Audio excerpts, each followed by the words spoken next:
Oh, Jesus.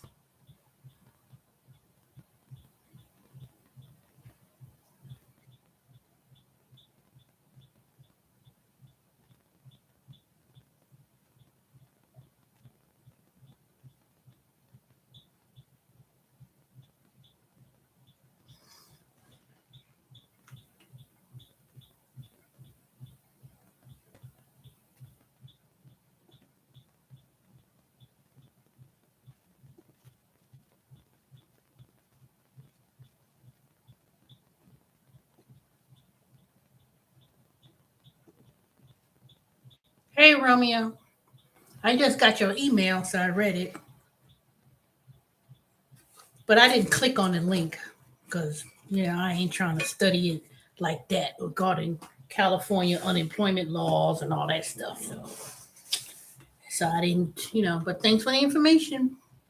Hey, three people, go ahead, hit the thumbs up as you enter the room. Admission's free, so you don't have to just click on and just watch me. So appreciate it. Hit the thumbs up. It should be 5 thumbs ups. So go ahead and hit the thumbs up. Hit the button, please. And please like, comment, and subscribe. Then I will begin. So I'll start in a few more minutes. But I ain't gonna stay here too long. I got things I need to do. So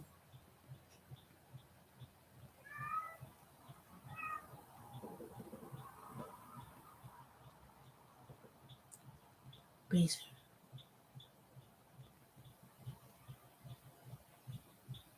Well, all right. That's good to know. But like I said, what good is saying, oh, you work, you get paid double time and all that stuff. But that's the subject to my topic. So California is very high, expensive anyway. So all these labor laws, particularly California, and what good is it if the economy, especially in California, is not all that great? Everything is very high, very expensive. A lot of people fleeing and moving out of California, moving to other states and stuff. So it ain't like, you know, they may be a lenient state regarding labor laws, but at the same time, what good is it if companies are like leaving out the masses? Now, not all, but at the same time, if you live in California and you don't have, even if you live like in San Francisco, Silicon Valley, you know, if you don't have a high skill set in terms of like, especially in IT, that don't make it, that don't really make a difference about the labor laws. Even when they try to change the rules and the laws when it comes to doing the gig work, they wanted people. You lived in California. They wanted some type of base pay and medical and all these different things. They wanted to give gig workers, and that it's okay. We're gonna do proposition whatever it was 13, whatever that proposition number was. Then people had to vote on it. People didn't really understand what it was, so that didn't work out. You see how. All right, y'all, go ahead and get 3 more thumbs up. So it'd be 4 for 4. But you see, that didn't really make that much of a difference, to be honest, regarding what California and their labor laws, and they supposed to pay this. But if there's no if there's not hiring and it's paying low, that doesn't make a difference. 8 hours overtime pay, and you get double pay and all that stuff. But you being taxed to death too. California has one of the highest tax rates. So what good is it? They want to force companies to, well, if you work, yeah, you're going to get overtime if you work over 40 hours a week. But all they got to do, all they have to do is don't offer as many hours. That's all they're going to do. Companies, they're gonna say, okay, well, we can't afford people to work an 8-hour day, and all they're gonna do is hire two people for one job and split it. Charlie, what's going on? Well, it don't make no difference. I don't live in California, so I could care less. All I know is um, all companies have to do when it comes to hiring is hire people and work less hours. You're not going to get 40 hours a week. You're not going to work an 8-hour day. All they need to do is hire two people, and each of them works 5 hours a day, and you still get production of 10 hours. So they're not going to that extra money and all that stuff. That's all that's going to happen. That's all it's gonna happen with that. You just hire people, you as companies need people, and you're not gonna be able to get 40 hours a week overtime. I mean, shh, Charlie, stop that noise. They're not gonna. All right, y'all, go ahead and hit the thumbs up. There's 6 of y'all in here. All this lurking in the background. Go ahead and hit the thumbs. But that's how I look at it. And when you look at it from that perspective, companies moving to other states, Texas, and everything else, um, the high tax rates for live in California, and then those who think they leave in California to move to a different state, um, they figured they escaping not having to pay state tax for California. They sending letters to people who you may work in another state, but if you live in California, you still have to pay. It's something I didn't think too deeply into that, but I remember hearing something about that or experiencing with that when someone called during the tax season, a turbo tax, and they said, well, they had moved to Texas and they were working. However, they still had some type of responsibility of paying the income tax. So, but I'm not going to talk about that too much. Yes. So I already know that. I don't like I said. I already know that, Romeo. I'm not asking for opinions and input about what they're doing. Anyone knows if you don't have state income tax, you paying higher taxes in some way or another. So, but anyway, so my topic is the gig economy is up. Give it up. Not give it up and don't do it anymore, but the Great Recession, people are now boomeranging back. Matter of fact, it was something that I read and saw a video on CNN about how a lot of people had left companies because they wanted to either one, you know,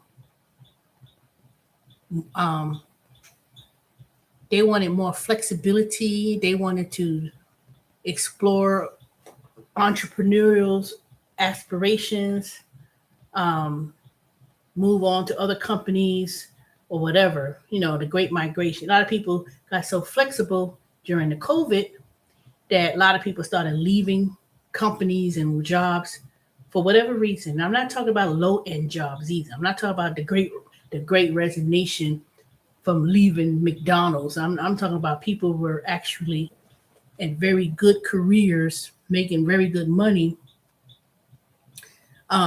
resigning from companies because they wanted more life work balance, the stress. They wanted to spend more time with their families. They wanted to explore other aspirations, whether it be entrepreneurial or, something not as stressful. Now it's called the the boomerang effect. People left companies are now realizing, what's going on with the recession? Hyperinflation, everything, going up in price, and once that stimulus money has been dried up, a lot of these people who were quitting their jobs now realize they're going back to the old companies that they used to work for. And in some cases, um, now that these big companies, if you was looking for a job, regardless of the industry, people who were looking for a job because there was such a shortage of people working.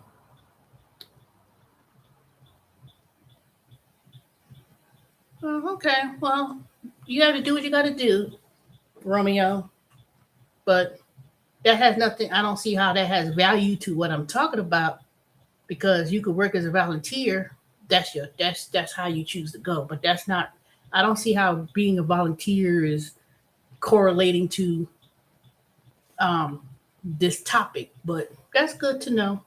So anyway, um,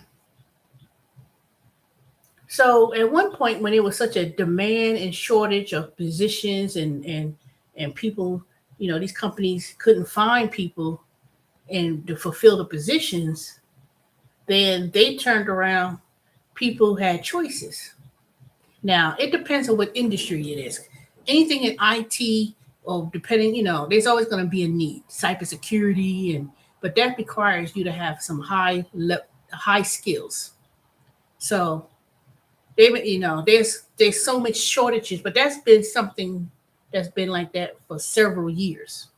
Certain fields in IT, cybersecurity, and database, and all this stuff, they always had a shortage of people, because a lot of people don't really have the skill set, and a lot of and some laws about hiring people with visas and all that stuff.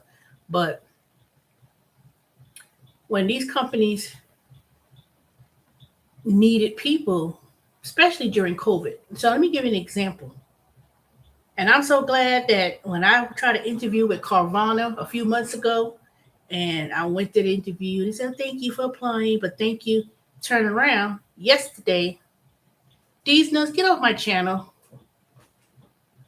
If I'm not talking to you, mind your business.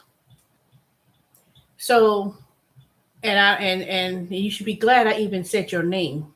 So get off my channel, skedaddle, and move. Because the only person who's taking it all that way is you.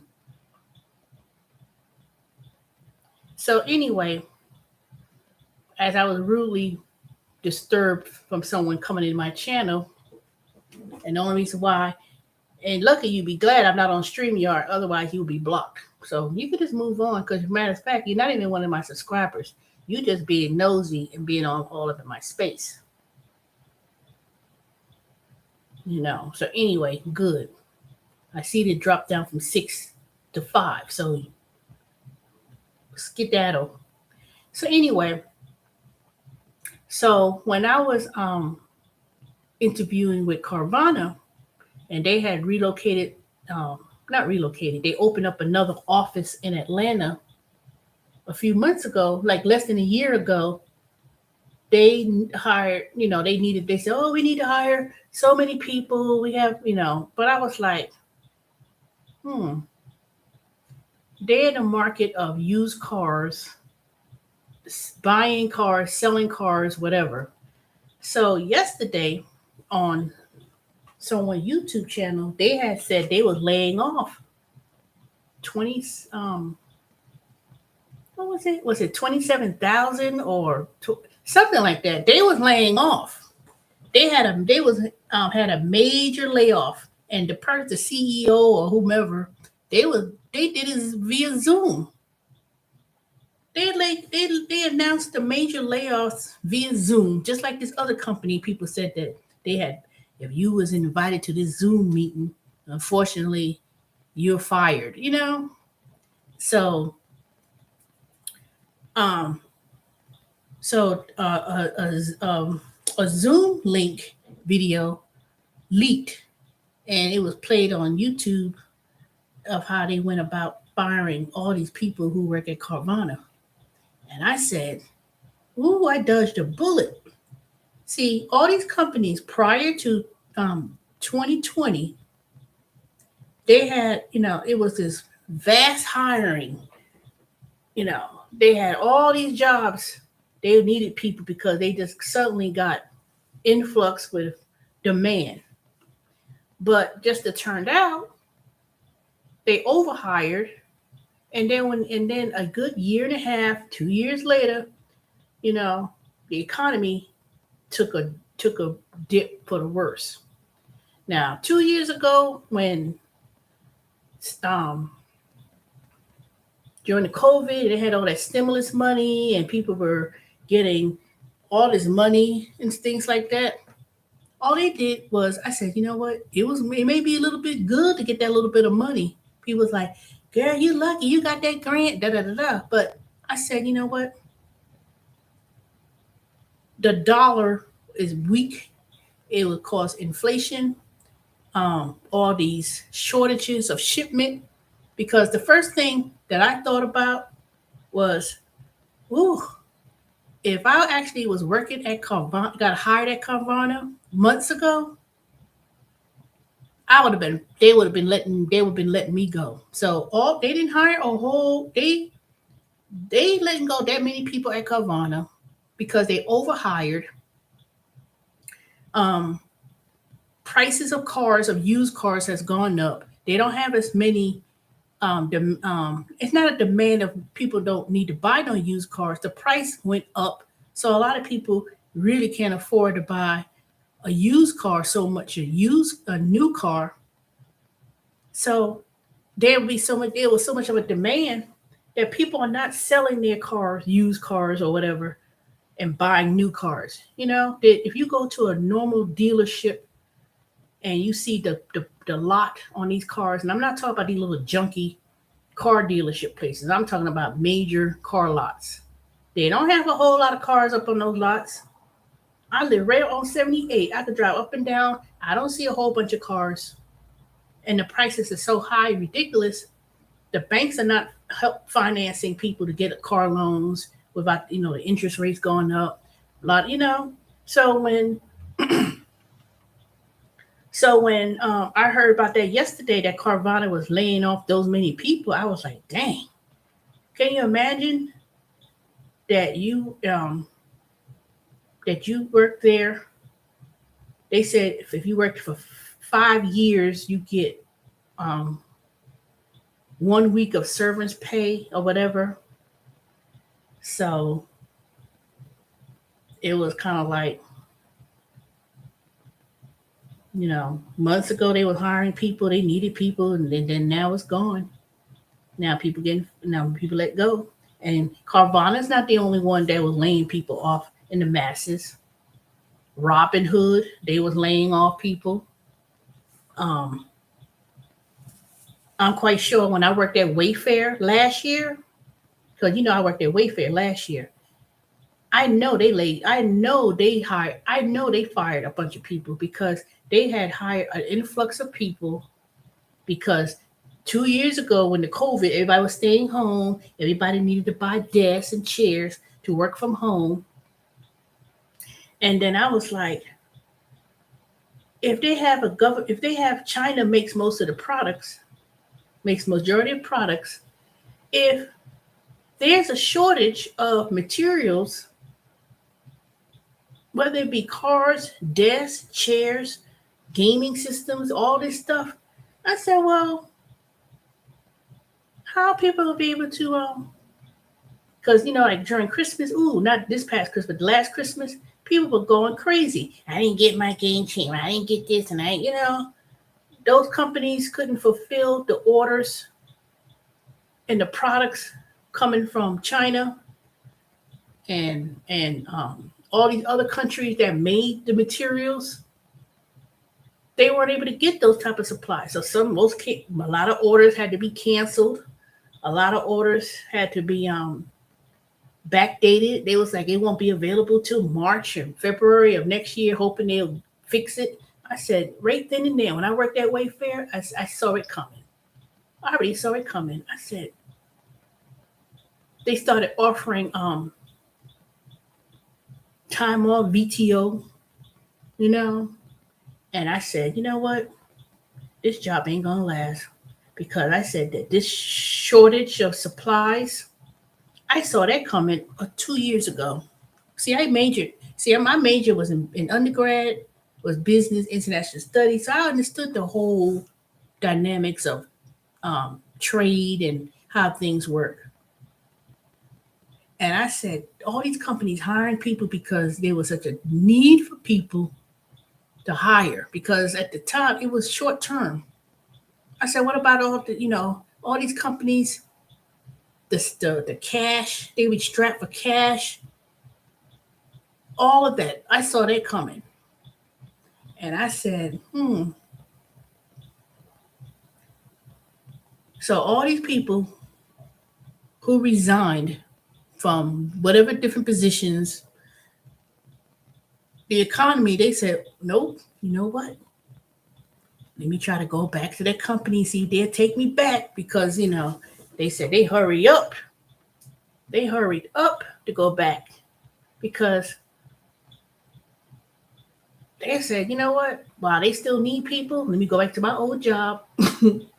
And I was looking at CNN and they interviewed this one, this white man. He was working in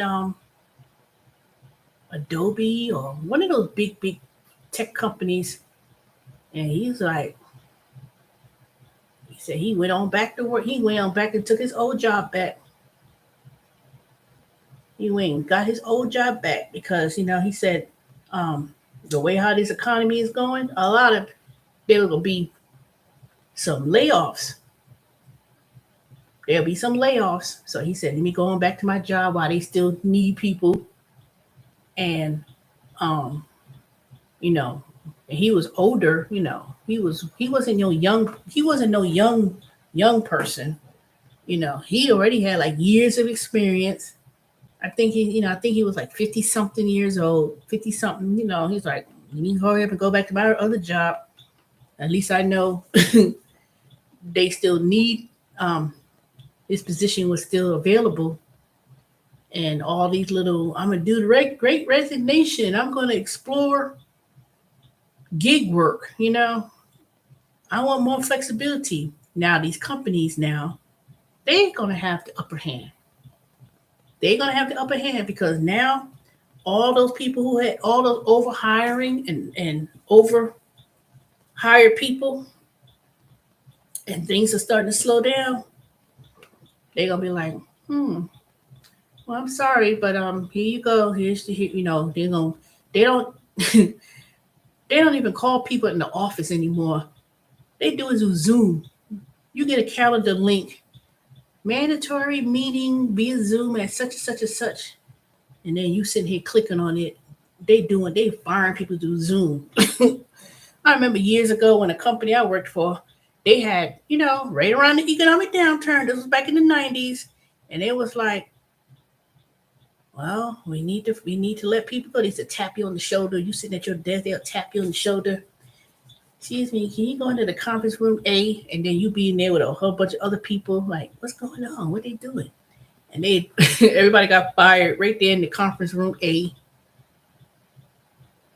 And it was called, and then they kept it quiet. They people be walking, they're like, get your little bag and get your little stuff. Exit, a bunch of people out the door. And then some people, if they didn't get that tap on the shoulder, they think their job was secure. They start getting nervous. Then 2 weeks later, they have a whole nother group of people they calling in the office. And you go to conference room A. See, people already got the scoop because, people contacted their other former coworkers. Girl, they fired us today. And so they already got the scoop. So they know people who was, they thought they had their job was safe. And every day you come to work, you didn't know you're gonna get that tap on the shoulder, and they just let people go. And unfortunately, during that time when they were tapping people on the shoulder and and saying people, we gotta lay you off. That was during the mm, yep, that was during the recession time. I'm not talking about 2008. I'm talking about they had, back in the 19 late 90s when they had a recession, they were laying people off, and people were, you know, exiting out the door. See, this economy now we're going into, with all the stimulus money gone, all the stimulus money been dried up, um, and this global economy of slowdown, that's it. People, people got to move on, and and I don't know when the recession's going to hit. I don't know. I don't know when it's going to happen. I don't know what, all I know is lately in the news, and it's not even a big announcement. It's just, it's not a big announcement. But I know one thing: there's a lot of companies, big and small. It's not, you don't see it yet. But I mean, these tech companies, these smaller companies like Zoom and whatever, they, you know, they laying people off, and ain't no jobs going overseas. People say any jobs going overseas. Yeah, some, but most jobs are automated. They don't, you know, you have to have some type of skills or something that's demand, that's needed, and something of flexibility. See, all these nasty ass McDonald's and places. I know when I go to like Culver's, I started noticing a lot of older people were working there. Now, I'm not talking about Walmart greeters and nothing. I'm talking about when I go to Culver's, I start seeing them working at Culver's. Um, I don't see no influx of people running to McDonald's, but I know when I do go to McDonald's, it ain't the same crew of people. So some I'm starting to see a lot of older people working at these fast food places, and even at Amazon. Amazon, even though I work 3 days a week, 12-hour shifts, and that's starting to be a little slow down too. They were like, uh, "Boo boo, do you want VTO?" I said, "Yep." I work that half a day, you know, and I said, because at a certain time at Amazon it's slow, even though um, we still got things coming in and all that kind of stuff. I was like, these last couple of days, they've been offering VTO. I took it because one, I'm tired, and two, I've been trying to do some other catching up of my assignments, and I said, well, you know what, personal, to be honest, I said I'm there for the insurance.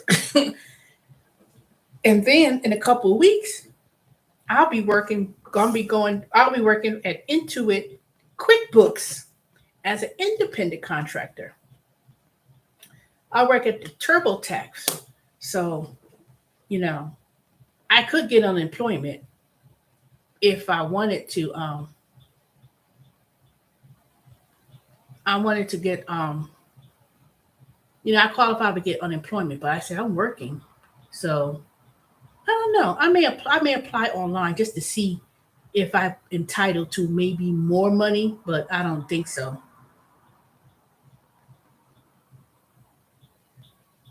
Yeah, it keeps them moving, but there's other. I mean, everybody's reason is different, so we can't assume what the reason. Everybody's reason of working, if they work in fast food, because some people may not even have enough money for retirement. They may not even have enough money to pay their basic bills because everything is so high. So even though they may get a pension, they got Social Security. Even then, with the prices as so high and expensive, they may be, they probably work somewhere like at a Walmart or wherever for extra money to offset the bills. You know, if you and the way how my portfolio was looking for my 401k, I was like, oh my God, I lost 5,000 something. I was like, oh my goodness. And I said, well, shoot, but I don't change my allocations. All I know is I just have to ride it out. And then I try to set aside money for emergencies. I try to set up um, investments. I said I was going to talk about that in my video, but I'm not doing a live stream on that. Well, maybe I will do one because I want to share the screen and talk about it, but I'm not a financial advisor, so please do not ask me no questions on financial advisor because you have to do at your own risk and do your own due diligence and do your own research. I do my research and that's how I set aside. But I see it coming. And if a lot of companies started doing layoffs, it's gonna be we surely gonna be in a recession. They didn't say we in a recession yet, but people say, well, we going in a recession. I said, well, dang, if things looking high as it is now, and they anticipating a recession, and we not in one. When we do get into one, we don't know how long a recession is gonna last. But all I know, these little stories that I've been coming up about people, companies hiring, they laid go, like Peloton, the bikes, they laid off thousands of people. They ain't had a whole lot of people, but they laid off majority of their workers. Peloton bike. Um, what I just said, I just mentioned it. I know Wayfair. I know Wayfair let go a lot of people. They overhired. I know they did. Um, Robin Hood. Even though they did do a rally in terms of the investments a couple of days ago, but they don't need all those people. They let people go like that. So I don't know. People just it's like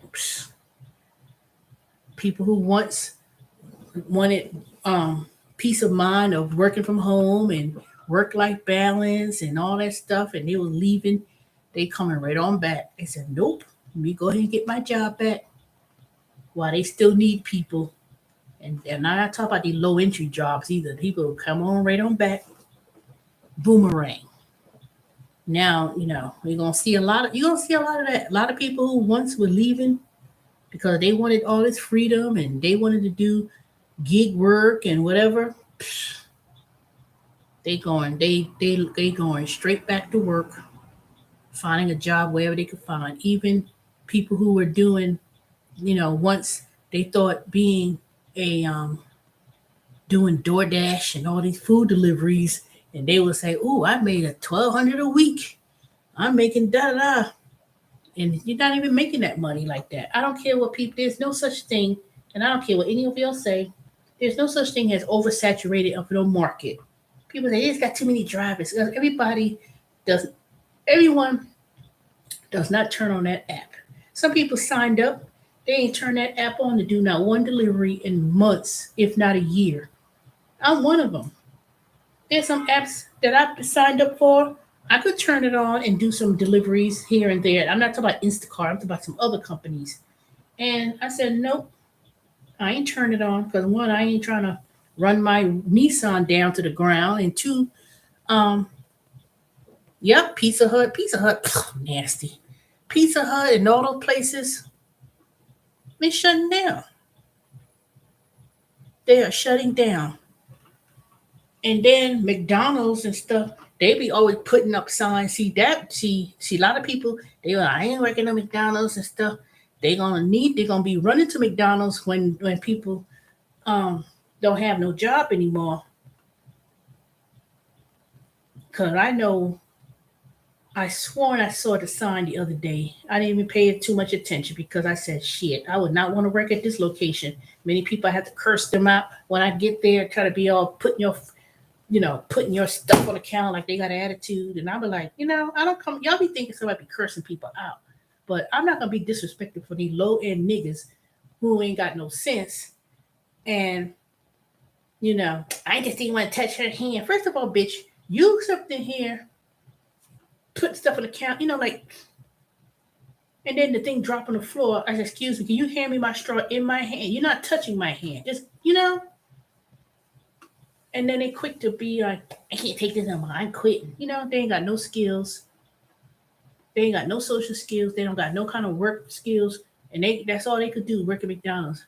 And they figured that because McDonald's need people so bad that they'll tolerate some nonsense. And then until they get so overwhelmed, they'll quit. Move on to the next one. But they ain't gonna get no job working no Chick-fil-A or Culver's or something. So they'll just go right on ahead, and then they'll try to do, and half these dumb stupid people, they can't even afford a used car. So they can't do, they not necessarily going to do Uber and Instacart or DoorDash or whatever. They may do it, but people ain't making money like that. I don't care. People, I know when I go to the store, supermarket and stuff, I notice people they start doing Instacart and DoorDash, and they started doing these little apps, but they ain't making no money. Y'all know when I did those apps, it's been what now? 3 years now? What? I was a hustler. And I was smart about my hustle. I was smart about it when I went about doing it.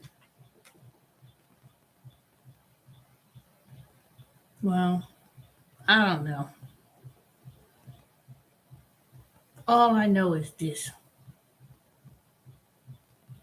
This coming the next quarter, if you don't up upscale or update your skills, there's so many programs that's free out there online. You just have to study. That's what I need to be doing. I'm sitting here with y'all. I need to be studying and take advantage. Because I gotta tell people now, I said, shoot, I'm gonna do career choice with Amazon, and I can learn technical sales and learn some new skills and learn basic things. Not basic, but learn things so I could up sharpen my skills.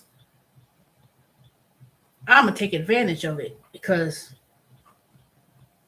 y'all know this week or this weekend is mostly people. A lot of people graduated from college and high school, and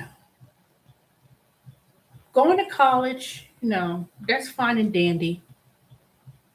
But people say, I was looking at this Dave Ramsey on YouTube, and the father said that the child it was college A and B. He didn't say the name of the college. He wanted to go to the most expensive college ever so she could go to medical school. I said, well, damn, can't she finish undergrad first? She talk about medical school. You ain't even finish your freshman year and undergrad. So much medical school. So she wanted to go to the most expensive school. He was like, Dave Ramsey, if y'all ever familiar with Dave Ramsey, he was like, well, what's the rate of high percentage of people going to medical school from each school in college? Well, he's great. Are you sure? Or are you just guessing? He told, and you got to sit there and tell her it ain't about going. She wanted to go out of. She wanted to go out of state. She wanted to go out of state, or was it 5 hours away? No, she wanted to go so she could move away from home and go to college and want to go to the most expensive school. I was like, man, Dave Ramsey basically told her, you need to tell her no, or you gonna pay for it with student loans, not student loans, through grants, working, then she could go there. But he said the father who called in here, he was like, well, I ain't really thought about that. Man, you better stop, letting these kids tell you what they want to do. Well, I got $88,000 signed up for her school. I was like, what school is she going to for $88,000 for 4 years? I said, I'm not saying That's a lot of money, but I was like, is it really 88,000? I said, But basically he said, it's not about dampering on her dream because she want to go to medical school. It's about not trying to go into debt. Taking out these student loans, and you have to tell if she want to go there, she have to go and work for us, work it and do it herself. Research, doing scholarships, you know, working part time and things like that. And I was like, why are they starting so late talking about she should have been studied her resources when she was in the ninth, 10th grade on scholarships if she wanted to go to the most expensive school just because the thing is, see, some of these kids are so entitled. Rather than you telling them no, you go into the state school because there's a lot of state schools that are very good, excellent. UC Berkeley and UCLA, University of Texas, University of Virginia. Those are state schools. Those are not private. And 4 years to get your BS and BA degree 1 year. Well, I know that, but how you jump from I ain't go to medical school? You ain't even finished undergrad so much medical school, And he was like, "Well, she want to go to the she want to know." Mm-mm. So I don't know when that caller called into the show what he decided to do, but he jumping the gun. You talk about undergrad and spending all $88,000. Now how she may flunk out. She may not even have the aptitude to go to medical school. She should have been worked on. She should have been worked on getting scholarships, um, work study, something way before it's almost time for you to go to college and you want to go to this school. Mm-mm. I remember my parents did not pay for me to go to no college. When I graduated, they was like, "No, you ain't going out of state." They didn't even pay for me to go no college. I wanted to go to Syracuse, and that was upstate New York. And I did get a scholarship through my father's job, through the church. I would I would have went if I had stayed in the undergrad at Baruch College at the time. And it was not expensive. It was not expensive. I would have, but I transferred and went. It's a whole story. But most of my student loans accumulated. Um, Most of my student loans really accumulated when I started taking more advanced classes. But I did take advantage of tuition reimbursement when I was working, depending on where I worked at. But um, a lot of that was from um, when I got my MBA and all these advanced other classes and stuff. But I don't know. If I like I told me and someone else discussed that, I said I would have never. If I had to take that route again, I would have never gone and got no MBA degree, and I would have gone into the service. I would have gone to the army or one of those branch services and took that route. Or better yet, I would have never went and got no MBA. I would have never. Nope. Now, hopefully, certain things regarding the fact that this certain school, just like some of these other for-profit colleges, is under scrutiny. That a lot of them did things illegally. So hopefully, this particular school will be under the list. So, but I'm not gonna go into those big argument with some of your fools on some other channel. There was a channel on JD, JT talking about, well, you chose to go to that school, that's your responsibility. People jump on that bandwagon and didn't even listen to what the viewpoint that I was making, that a lot of these schools, especially for profit schools, they scrutinize their numbers, scrutinize the outcome that was basically illegal. So they had to turn around and reverse a lot of those debts because they was getting money from the federal government and the way they was pushing it, you know. So A lot of these student loans are being dismissed under certain conditions. So, but anyway, but my point that I was making, because that's not really what my topic is today. My discussion is not about that. My thing is this: the way this economy is going, and it seems like they said we have not hit bottom, the recession or whatever, and once these massive layoffs starts to happen, or these companies start, slowly not hiring people like they used to, a lot of y'all, not on the chat, but I'm talking about in general, a lot of y'all gonna be messed up. You know, see, as long as I keep my unpaid balance above, doesn't reach zero, I will always have a job at Amazon. Even though they say, oh, you got BTO, I'll take it. But I'm not using none of my unpaid time. And I just come to work and be like, do my whatever, take advantage. I'll be there almost a year coming up in either June or early part in July. I'll be there a year. So, and I'm taking advantage of all the options of taking some, going to school for free, taking some taking some in demand jobs that career choice at Amazon for free. And I'll be telling people about it.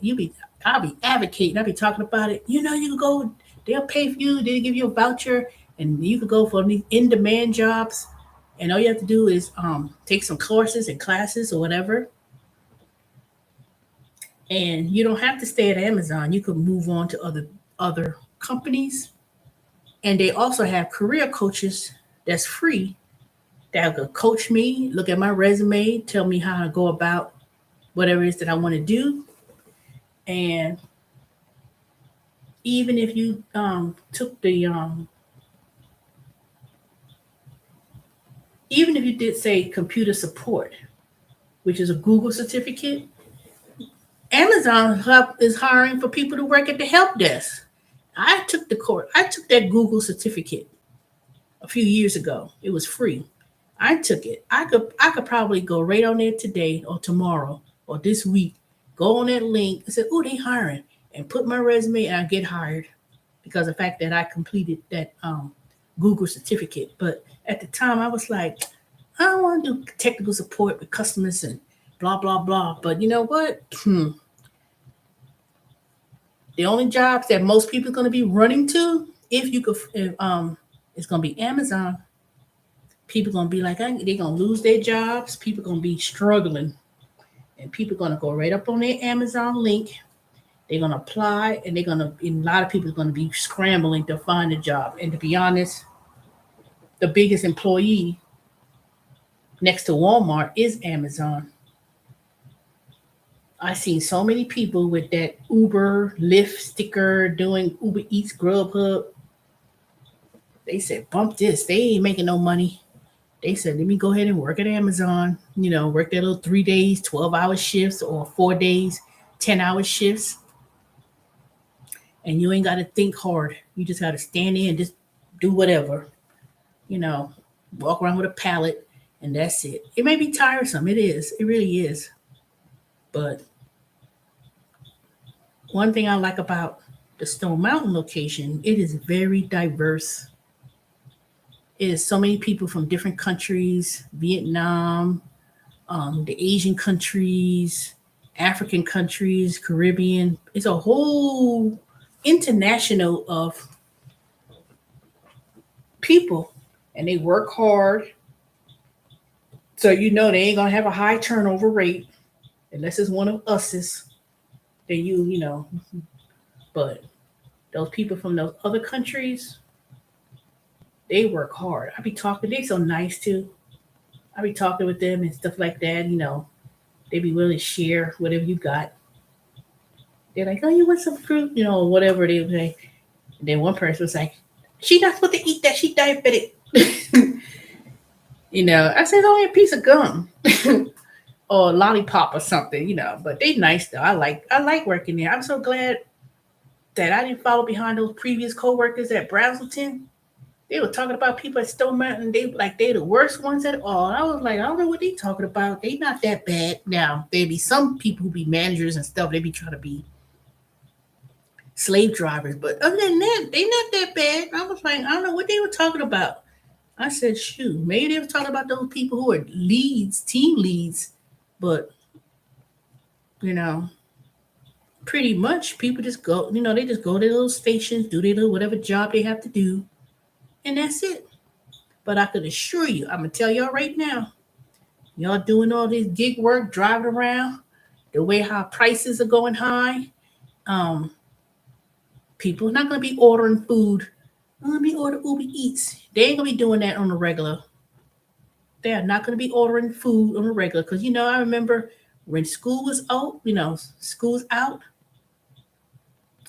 and I used to do Uber Eats, Grubhub, and all those food deliveries. Those people, especially those kids, they be staying at home ordering Uber Eats and Grubhub and all kind of food, sitting at home doing nothing, eating families. The parents be like, oh my God, they be spending so much money on groceries because the kids are home and they want to eat and snack all day like it ain't no tomorrow. I could assure you they are not gonna be sitting around no house thinking they're gonna be eating up groceries, drinking up soda, and sitting around the house and they ain't doing nothing. The price of groceries is so expensive. Trust and believe they're not gonna be sitting on that phone ordering food and groceries. Shoot, they gonna be the main ones. They gonna be looking for a job. They would tell, nope. They gonna be sitting around this house the whole summer long. Electric bill, gas bill, everything expensive. And because in the summertime, when those kids be, and I'm not talking about young kids. I ain't talking about teenagers, underage minors. Yeah, I could include them too. When summertime comes, they home, light bill go up, gas bill go up, food bill go up, because they sitting there eating the whole summer long. Like they ain't like running out of style. I can assure you that ain't gonna happen, continue to happen. If you think that these parents, you know, are just gonna be sitting up, going to work and all this stuff and kids be home eating up like they ain't no tomorrow. Nope. Ordering Uber Eats and oh, I remember this getting my damn nerves. You know, they be ordering food and they don't like the tip. Ooh, these kids, they are cheap as hell. When it comes to spending their money, they nickel and dime you to death. Now, some of them got some sense. A lot of kids, I ain't gonna say all, but a lot of kids, teenage, I say kids because I'm 50 something. I call them kids. They, if it comes to spending their money, they cost conscious all of a sudden. But if it's the parent, put money on their little cash app, or the parent, if it's the parent credit card, man, they be ordering like ain't no tomorrow because it ain't their money. It ain't their money. But the minute it's their money, they tight. Ooh, they tight. Now I can't say now. I'm gonna tell you, when I was me and my sisters and my cousins when we were growing up, you know, we had our little allowances and stuff like that. Working around the house when I'm especially in the summertime with my grandparents' house. They'd give us money for working in the fields and things like that. We'd be saving the money, putting it in a jar, hiding it up. So when it's time to go back to school, we have money for school clothes and school supplies. But when we went to the store, it was conscious of what we're gonna be spending. We ain't just willy nilly to spend all the money. We be counting how much we got and how much money you got. I got this. We all bought the same oh, vanilla wafer cookies. Everybody had the same box. We used to mark the box. This is my box. I had this much, and we'd be marking how much was in the box, and we all hide our little snack and stuff like that. But I don't know. Each kid is different, but I know me, my sisters, and my cousins and stuff. We weren't careless with money. You know, we were not careless with money. We'd be like, the these days, these kids are entitled. They want the $200 shoes, and they want the latest, greatest cell phones, and me and my sisters, my cousins and stuff. When we had our money and allowance, we said we going to Fordham Road or going to, we didn't have malls. In New York, they ain't had no malls. We said we going to school shopping, we going to buy, and we would, you didn't expect the parents. I mean, the parents, they buy major stuff, but I don't know. These kids today, whew, they don't have no sense of value of work, no sense of value of working, no sense of value of money. Now, nothing. Now, this economy takes a recession for the turn and things are expensive. And, I don't know how most parents are going to be able to afford it. And I don't think some of them just don't know how to say no. That's the problem. Don't come begging. Don't come over here acting like I ain't got no money. No, you need to say no. You know, you got to do what you got to do. But I would never go broke for no kids. You get your necessities and stuff, but I ain't going broke. Nope, I'm not gonna do it. I'm not gonna do it because I know when I used to do these deliveries and stuff, I noticed the difference in how parents rear their kids. I used to go to their country clubs and these $1 million homes, and people have money. Those kids, man, they give them all these fancy, expensive stuff. Now, some of them may have it, they may get it, but not to the extent of just sitting around doing nothing. And then the ones who ain't had no money, they be, shelling their kids with all these stuff, and they couldn't even afford it. I was like, man, I was talking to someone today I met at the Lowe's. I said, it's not the responsibility of the child, whether it be a grown child, to take care of someone, to take care of the parent financially. They're there to help the parent, but not to take care of them when they're in the old age, because if they already set themselves up, for retirement or whatever, Social Security, whatever. But in terms of trying to support the parent financially, all of no. And someone she said, say, and, and I was just talking to this lady. She said, say that again, because she just got to talking with somebody about that, about the very same thing what I just said. And I said, I was like, I told her about my sisters and I. My mother told her she ain't gonna expect us to support her financially. She's 70 something years old. She ain't relying on that. My mother had her financials in order because she was not expecting me and my sisters to be there financially. The responsibility, you supposed to be there for your parents and things like that, but not financially. You may help them in a sense of, when they get elderly, depending on how fit they are, you know, if they got to an age, like 80, 90 years old, and it gets to a point where either one, they hire a nurse or they have a private nurse and they could stay in the home, or two, they could move in with the grown child, their kids to take care of and watch them. But most of the time that I notice,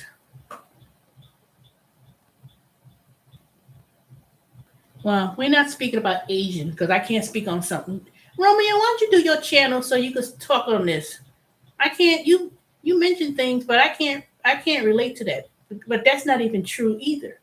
I'm not talking about. I'm not talking about the parent live with the kids and everybody live in the same household. I'm talking about financially taking care of everything when the parent don't have anything. There's a difference. Most of the time, regardless of the culture, I'm not talking about they living in the house, they all live on the person's house, physically on the same roof. Some people able to do that. I'm talking about, but some people parent, depending on the situation, they may be either they either have long-term care where they live in assisted living homes that's they still able to do things for themselves, but they need assistance of someone like a nurse or whatever, a private nurse to help them when they're not able to do so. But they're not they're most people in that type of situation, they're able to be financially taken care of with the help of the child when it comes to terms of moral support, being there, visiting, doing things like that. If the parent is like 90 something years, if a parent was like 90 something years, let's say 80 something years old, the child is usually already going to be retired. They're going to be about 60 something if their parents is 90 something. They already retired themselves. And then the parent is already financially set off. They're going to be there to visit, be there morally, things like that. If they choose to live in their own home, they have means of having full nursing service care to visit. That's what I'm talking about. I'm not talking about the moral support. I'm talking about the financial support in terms of being taken care of. Majority of people do not have the abilities to take care of themselves so much take care of their parents. They don't some people did not prepare themselves financially to take care of themselves at a certain age, nor did they have parents who were able to do so. It's not the same. We're not talking about 1945, 50, when people thinking about, oh, you put I'll put the parent in an old age home, and people look at that like that's a bad thing. They going by that little stereotype of what they hear. These places, assisted living, some of those things are so fancy. Um, they still have their own apartment. They still, they have other people around them so they can have social life with people and other people, but they have nurses and people there to help. This ain't no old, oh my God, the parent, they living in the bed and they ain't turned them over. That old, I ain't say stereotype because there are some nursing homes that's like, ooh, but that's usually people who didn't have any financial means to take care of them, to live their life, their golden years comfortably, whether they do it from their home or whether they move into a facility. My grandmother still live in the house, but she has someone that comes over. They take her where she needs to go. They take her to doctor's appointment, take her whatever she needs to go because she can't drive no more. And she's being, she has to, I have a lot of aunts and uncles. I'm quite sure they help out whatever they need to. If my uncle comes home and then the house needs fixing up, he'll fix it up because that's the family home. But in terms of, my grandmother, she's not struggling.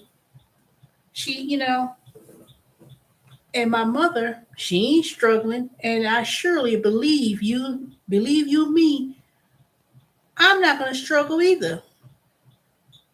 Now I'm not gonna be that well off like compared to my mother, but I'm not trying to struggle either. I'm 53 years old. I still have a good mm, if I live be 90 something and I get 68, I want to be financially well off too, but it may not be as more than how my mother prepared herself because she had 30, 40 years, got two pensions, about to get a third pension, and she ain't had to work. She's still in her, she's not no elderly woman. My mother had me and she was 19. But the point I'm making is that she was not gonna She was not expecting me, my sister, to be taking care of her financially.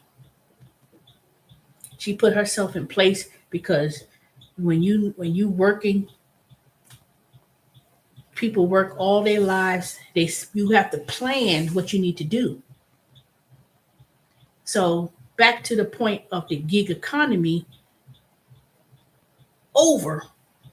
If you are 30, 25, 35, 40, and you relying on doing Grubhub and Uber Eats and stuff to be your all in all. I remember delivering to a senior assisted living, very wealthy. It was a city. Exactly. Exactly. That's exactly what I'm talking about. Home base 101. That's exactly what I'm talking about. These nursing homes, man, some of these nursing homes be like, what? They got one right up the street from my house. I could send assisted living. It is. I've never been inside of that build. I've never been inside of that complex, but I know it gotta be. I know it gotta have state of the art, whatever. I've been to some of these nursing assisted living in Atlanta. Some of them look real nice. I was like, dang, they got these social things going on and all that stuff. See, people be thinking, my father, even though I know he was kidding about it. He said, you'll probably put me in a nursing home when I get old. I wish I could put him in a nursing home because he's deceased now. And um, I wouldn't put him, my father, in a nursing home. If my father was still alive and my mother was, their plans were to move to northern part of North Carolina, like Asheville, like a summer, like a they wanted to buy like a second home and live the highlight. So, but when my father passed away, my mother moved away, sold the house in the Bronx, and then she moved closer to where she was from and live off the golf course with all that stuff going on. I was like, you ain't get to enjoy all these amenities you got, and but she kept on working. But people they prepared themselves for years. And sometimes I wish I followed my mother's advice when she said, "You ain't get a job for the state." I said, "I don't want to work. I don't want to work for a city job or a state job in New York." Man, they had pensions and everything else. Now I was like, "Dang, what was I thinking?"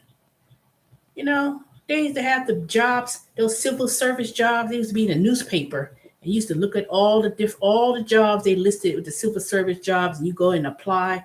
And I was like, "Yeah, get this job working for the city." And man, my mother gets a pension from New York State, like 90,000 plus a year, and got a pension for New Jersey. Ain't no telling how much she getting that. And then she working in South Carolina, working at the jail as a chaplain. She ain't need to work. My mother said all the time they keep asking her, "Can she stay? Can she stay?" I said, "Yeah, just please stay. Another 5 years, you get a pension." My mother could get a pension, a third pension. And she told me, my sister, I ain't got no cash value in my life insurance policy. She ain't telling the whole story though. But that's okay. But people in my family, a lot of them, some of them didn't really prepare themselves, especially the ones on my father's side. But on my mother's side, all my aunts and uncles and my mother, they retiring and stuff. They moved out of New York, bought a home in one bought a home in Georgia, somewhere near Savannah. The other one, my mother bought a home, and people just said, "Well, I'm just gonna sell the house in the Bronx. I'm gonna sell this house, and I'm gonna move." They ain't gonna get no another mortgage. They gonna pay for the house outright. My mother already told me. She said, "All right, now, when this house will be left. No, I want no riffraff coming on when this house could be left. This house could be left between me and my sister, and um, I don't want no riffraff and stuff." And she said, "You could never say you ain't got no place to live." And she made, and I'm grateful that my mother was able to leave and inherit. I mean, she's still here, but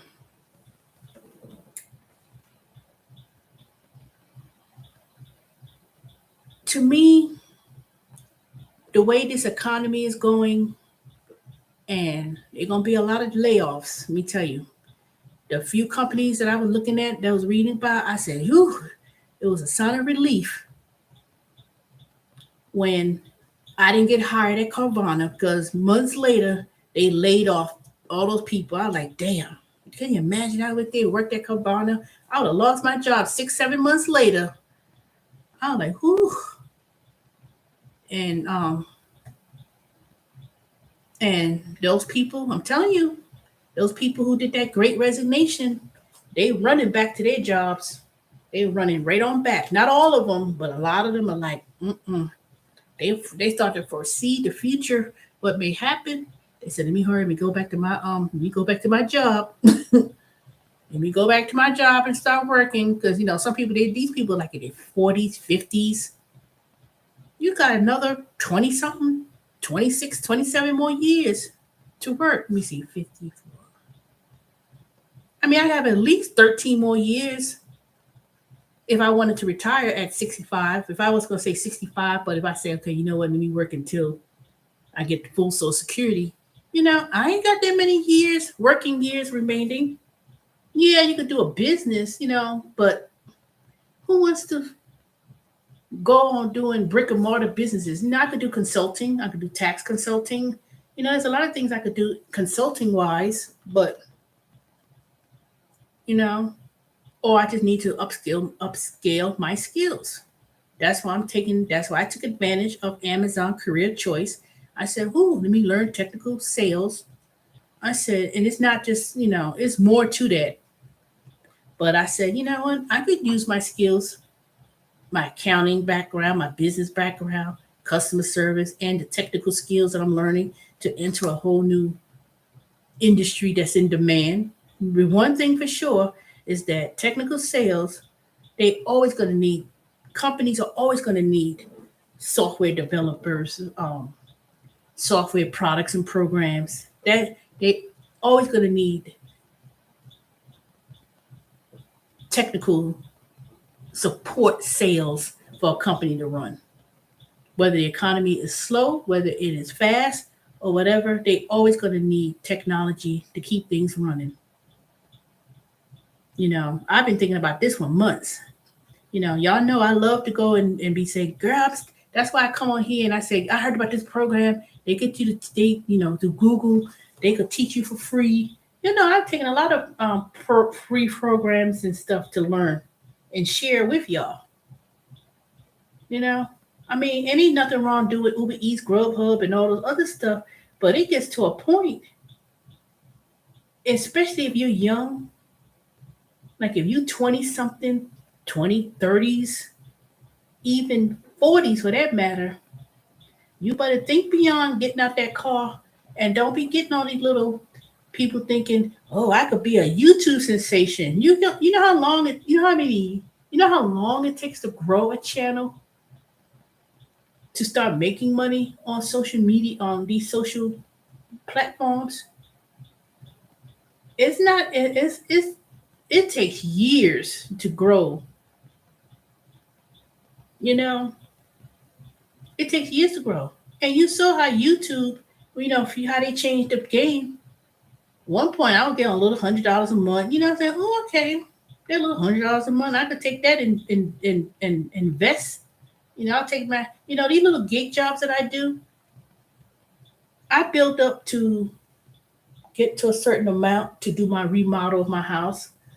I do I take that little bit of I take that money and I invest it. That's why I said I'm gonna share with y'all some of the things that I do to invest. So let me give you a little spoiler alert. When I start figuring out how to record my screen and share it, I know how to do it on this other app, but I haven't figured out how to do it on this damn iPhone and how to record the screen and post it on YouTube. So a few months ago, I had took $500 and I invested it in this particular company. Now, this one is a mixture of assets, real estate, art, EFTs, or something. So a few days ago, I looked at my portfolio and I bought a short term yield. Man, I got 680 something dollars in that thing already. I was like, oh my God. And it's a short term note. So it will be I think it expires in a couple months, so I'm gonna reinvest it. They asked, "Do you want to reinvest it?" So I'm gonna reinvest it, and it has ties to do with the stock market, but it's not like Robin Hood, buy stocks go up and down and all that stuff. But this was and I didn't do physical real estate. I said so one part of that portfolio was real estate. So a lot of places I started looking online. A lot of places, let me tell you, people always going to have a place to live. They always going to need a place to live. And if they build up these multi-family units and apartments, and with the rate of people are retiring, elderly, a lot of senior citizen facilities, private facilities are being built. I said, bingo, that's where I'm putting my money in. I don't got to buy no properties and houses and flip houses and all that. I said, nah. Because one, I don't have no patience to find no contractors, and I rather just take that's known as hard money. So I said, okay, I'll get back 8-12% of my money back once they finish these projects, and that's what I did. So Michelle, we're gonna need to collaborate one day because I know you into talking about that for the last few years too. So I could send me let me send me saying I'm gonna put my email. Send me your contact information. I want to talk to you privately, and then we could kind of collaborate about it because these younger people these days they are oblivious of investing, and people doing these gig work. Ain't nothing wrong with Uber Eats and nothing. Don't get me wrong, but y'all need to start taking that money and start investing, and don't listen to these chuckleheads on YouTube who ain't got nothing to talk about. My thing is this, and I'm not a financial advisor, so let me tell you this: you invest at your own risk. I understand investment because I majored in finance and investments back in the day. I worked on Wall Street back in the day in my 20s. I was like 18 to about 23, 24. I worked in the financial district on Wall Street. I know all the, bear market, all the terminologies. I understood it all. The only reason, see, is things have changed from the 80s. We, Michelle, we had the same age, right? So back in the day, an ordinary, regular person, they couldn't invest in the stock market. You had to have money. And I ain't talking about no $1,000 either. I'm talking about you had to have, you know, 50,000, 100,000. You had to have money to invest. Things have changed now. They got this, these Robinhood apps and all these little Weebly and all these apps for the small investor to start small with $100 and $50 and buy into dips and dividends. That wasn't available when I was young.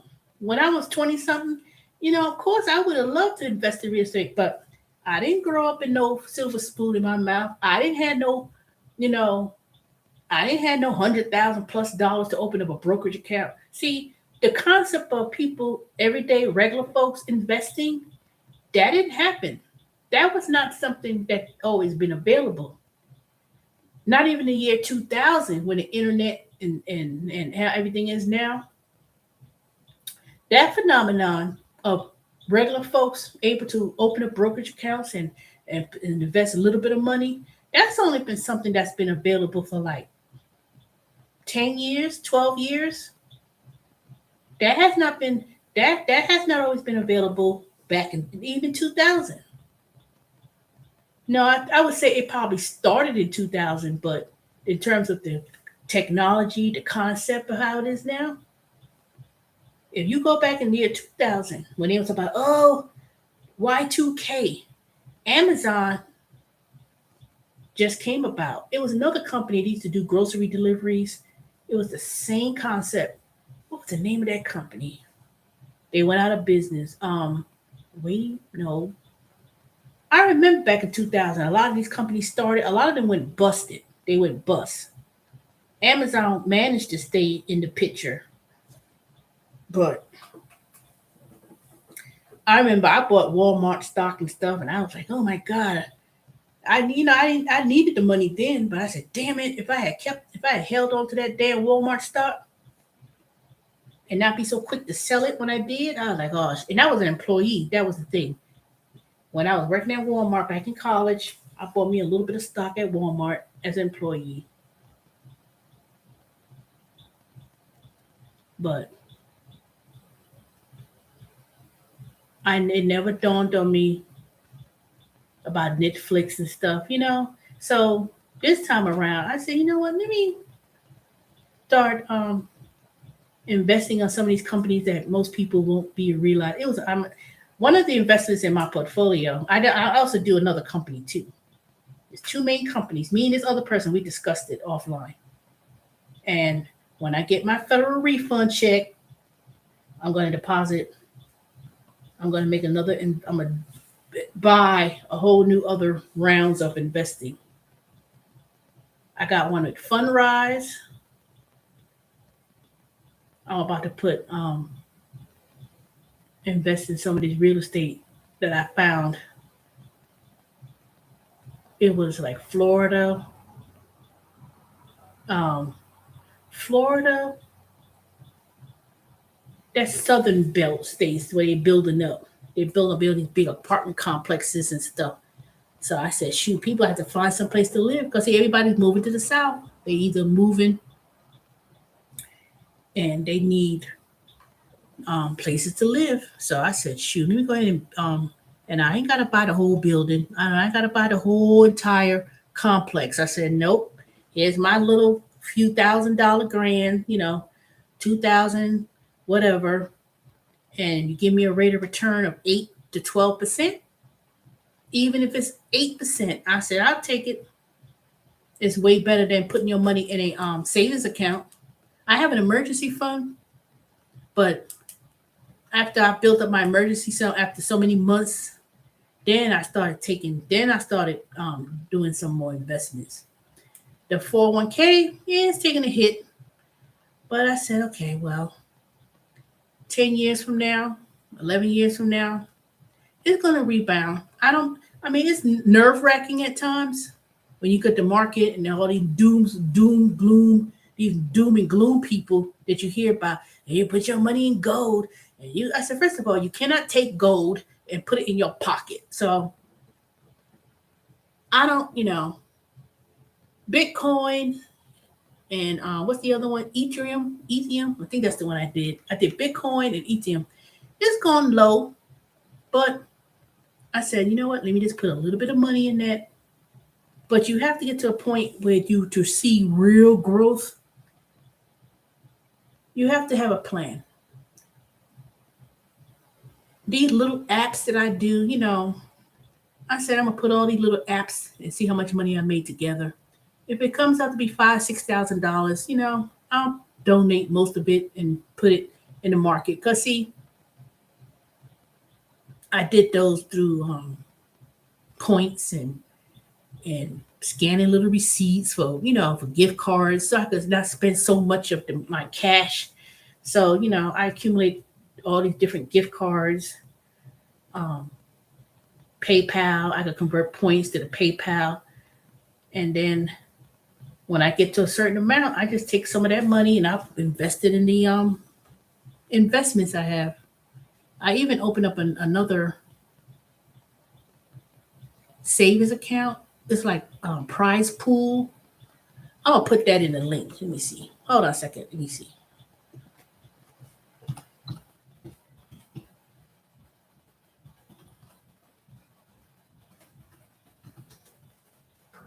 Uh-oh.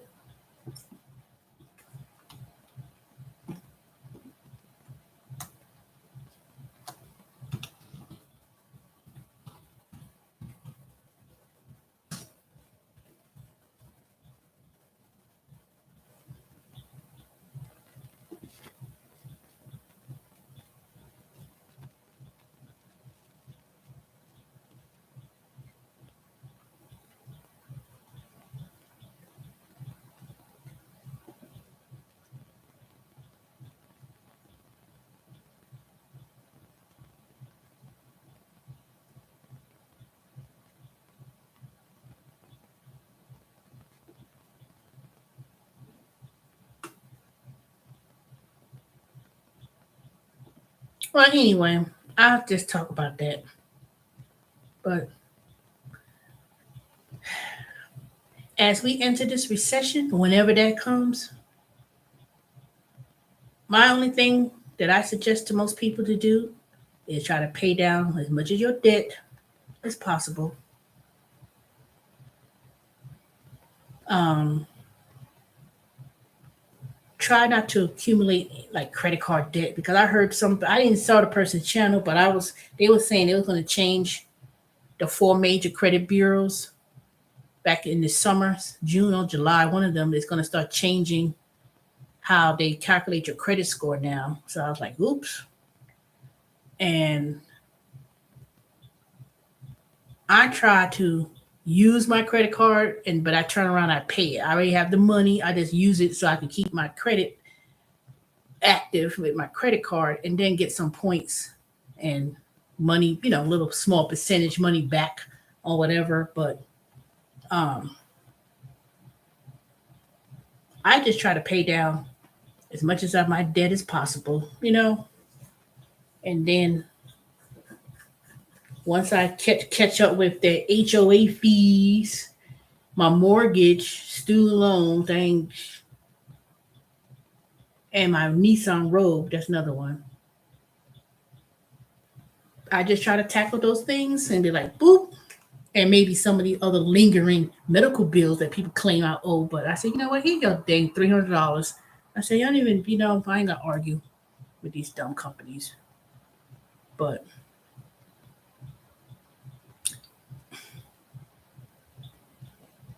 it's time for y'all to start working, going back to work. I'm telling y'all.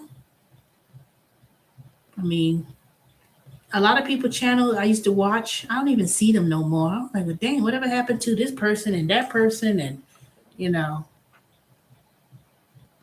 you know, it's good to be entrepreneurial, start your own business and things like that. But, some people, I've seen some people's channel, they doing soaps and stuff.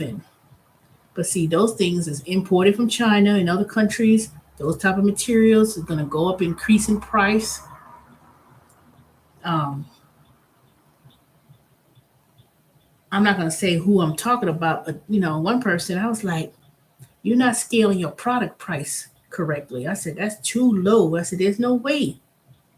But this is a couple of years ago. I mean, it's good that he started the business, but some people, you know, I haven't got the email from this person in a minute to see what they're selling because, Father's Day is coming up and that would be a perfect time.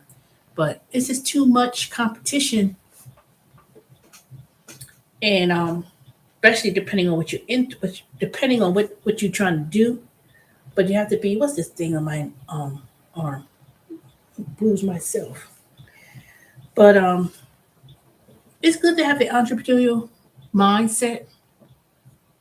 But most businesses, the first 5 years, you don't really make any money. You really can't pay yourself. So it takes time to grow, but sometimes you have to have multiple streams of income, however way you do it. But it has to be passive and basically um, starting off small. To be honest, if you want to, if you really you want your money to grow, as we enter a recession, this really be the best time. But you have to be patient. That's the thing. If you lose money and be like, "Oh my God, it's down," and that, you have to have the strong gut. You got to have a strong will to be like to bear it. It's gonna happen. So you could look at historical data. When you go to Fidelity, for instance, I have a Fidelity account. If you whether you buy the S&P 400 index or buy whomever, if you click on it, there's a tab. It tells you the historical data. And if you look at the highest, when it was the highest and at the lowest, a lot of these major companies, they're going to rebound. They're going to, they might be a little bit slow now, but They'll bounce back. It's gonna take a hit for a minute, but see, y'all have to understand, we entering a whole new era. We entering a whole new segment. Now, let me say this, and I'm gonna let it go. I'm gonna let y'all go. If you look at it like this, the American Industrial Revolution, after the Civil War, the country, United States was like, then they had the Industrial Revolution. The Industrial Revolution basically ended manual labor of slavery. Now, I'm not getting in that topic, why slavery ended, how it ended, and why it ended, but it wasn't because Abraham Lincoln freed the slaves out of the goodness of white folks freeing slaves. No. What ended slavery, in a sense, was the South wanted to break away from the North, and it was economics. Everything in this country everything is economic. Though I'm not going on the social aspect and the social evils of slavery. That's not my message. Slavery would not have lasted anyway, because when the United States entered an industrial revolution, they invented the gin mill and the productivity of products and services, how things could be produced in the United States. When the United States was a young country, they was able to produce majority of goods and services, ship them over to Europe, shoes, clothes, cotton, whatever. And they had to produce goods and services at a larger scale. You're not going to get, you'll crack you'll crack a whip on the backs of slaves. That's not going to produce a large scale of product. So when the cotton gin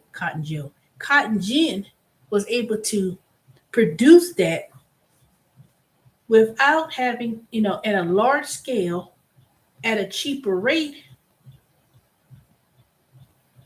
and that's basically what would have really ended slavery.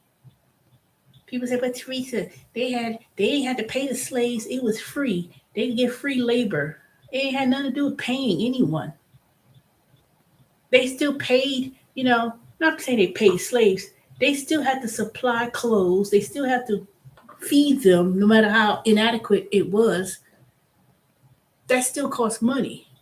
You still had to go before slavery officially ended, before they couldn't import no more black slaves, African slaves to the United States and to the Caribbean.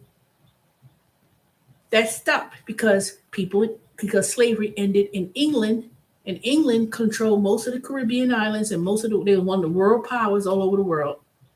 When slavery ended in England and they outlawed slavery, they didn't import any more black Africans to the Caribbean and the United States. Right? So therefore, when that ended in England, the United States in the meantime was like, okay, there's only so many people. There's only so many people that you could import. And then at the time, money wasn't coming in. Those fancy aristocrats and stuff, and they had all those plantations and stuff. They couldn't, when they started losing money, they wasn't making any money. The Industrial Revolution of the cotton mill basically really ended, or had, one of the things ended the purpose of having slavery had to do with money.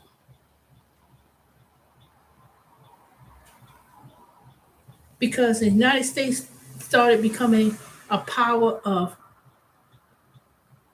exporting goods and services,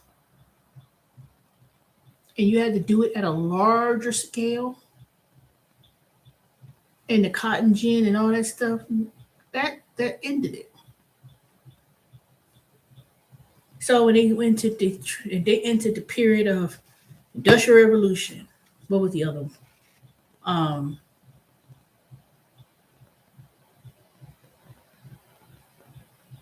I know I'm skipping something. Well, let's go back for I can't think of the other one. Years, every so many years, 20 years or so, you go into a period of transition of technology of some sort, whether it be the cotton gin mill, the 60s, 70s, which was, um, you know, some major thing happened. Man was able to go to the moon, and then there was technology, and then the 70s was the late 70s or so when these big companies came about, computers and how things were done. That was another major change. But what happened in the 70s? The oil crisis, war, Vietnam War, Korean War, you know, gas prices was off the chain. People, it was high crime. It was a lot of things. I didn't grow up in the 70s. I mean, I was born 1968. But if you look about the history of time, there was always some sort of major transition from agriculture to people migrating to different cities. People migrated from the south, moved to the north, moved to Chicago. They moved away from the farms. So it came from the United States came from an agricultural industry to industrial. That's what it was. The Industrial Revolution. Black folks moved to the north, moved to Chicago, moved off the farms. People from other countries moved to the United States, and they had all this new technology that didn't exist prior. But there was always an economic downturn, but it was always something new that took the United States out of that. So when the 70s came and, people started, had these, went from the computer age from the 50s down to the 70s, and they started inventing all these new things going on, you know, Microsoft and Apple and all these big companies, they didn't become billionaires and stuff. That was like maybe 20, 25 years in the making. So now as we enter another age, now everything is AI, artificial intelligence, um, all this new type of metaverse of something or another. That's just going to be a whole new another era of technology. Things that kids now, they don't know what the things we did back then. They was like, what? The telephone. They didn't grow up in that age. So people say, oh, things were different when I was growing up. Every generation is going to experience something totally different. And they always going to be some kind of economic decline. But this new ways of technology, how things going to be done, that's going to be that's a whole new field. I may have another lifetime to probably see certain things at 80, 90 something years old that I would never thought I would see in my lifetime. So when people say there ain't gonna be no driving cars, ain't nobody gonna be um doing that, then that's problems. I don't see them replacing um doing food deliveries with automation. I don't believe in self-driving cars. That's not gonna take over. Man, that ain't gonna happen. It ain't gonna happen tomorrow, but it's gonna happen. It's gonna happen. Now, as to who's gonna lead the charge, you know, maybe China. China. But China can't do it all themselves. They're still going to be, the United States is still going to be relevant in terms of the whole process of technology. Everything ain't made out of China. I mean, most of them we produce in China, but there's going to be a collaboration of a whole bunch of people that's going to be, but it's that the economy is going to take a hit for a minute, but it's that new technology that's going to And then new ways of thinking is going to bring us out. And I do believe it's going to happen. Hey, shifting some soil, you know? So we in the year 2022, in the year 9 years from now, we only got 8 more years before it's 2030. That ain't long. It was almost 6 years when I first came on YouTube and started talking about this gig economy back in 2016. Here we are in 2022. So in the year 2030, right before the new next generation or decade or whatever, it's gonna be a whole slew of things that's gonna be different. Money's gonna be different. It's not gonna be no dollar bills, quarters, nickels, and dimes. That's gonna be different. The way how people do jobs these days, that's gonna be different. I saw something about this. I saw a film on YouTube, and I was also reading things about that technology a few years ago. It was so fascinating that the things that they were working on, I was like, man,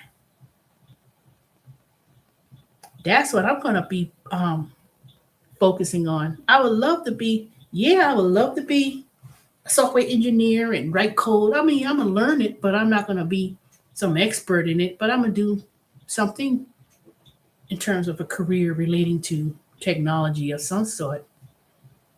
I do look forward to that, you know? And I think that for those who are young enough, if you still in your 20s, even if you're in your 30s, man, you better start thinking about exploring something. I'm saying everybody need to be engineers, but even some have some type of knowledge, some type of background. Part of the other program with SV Academy that I'm part of, they call this it's like a customer service position, but it was more not technical support either. It was a whole new ways of how customer service is being done. They call it um, customer service happiness, something. I can't remember what it was. I gotta look that up again. But this economy is to me is taking a bad turn. For, yeah, COVID, yeah, the shipment and supplies and all that stuff. Man, they've been doing data for years, keeping track of data for years. That's why I don't believe in people like, oh my God, the stock market. They keep historical data for the last since 1928. They've been keep. They just keep technology. They keep track of data differently. You're gonna sit there and tell me in 100 years of the stock market that they don't see it. It's always a pattern. You just have to understand it. You just have to understand it. But it takes patience. If you the weak in heart and you worry about losing a few $1,000s and you have years ahead, it's gonna grow. One of the things I was liking about but I was watching Dave Ramsey, this lady and back in 1990, not 1990, 2008, she took out all the money out that 401k because the market took a tank. And the thing only lasted for a couple of weeks. And if she and she called her, she called into the show and she asked the financial advisor told her correctly. He said, yes, he got you correctly. He wasn't trying to make no money off of you and your on making no money from the transactions. And it had determined that if she had kept that money and not panic, that money she took out and then turned around and lost it because the value of the money, the value of her dollar went down. And not only did she pay taxes on the withdrawal, you tax for taking it out, And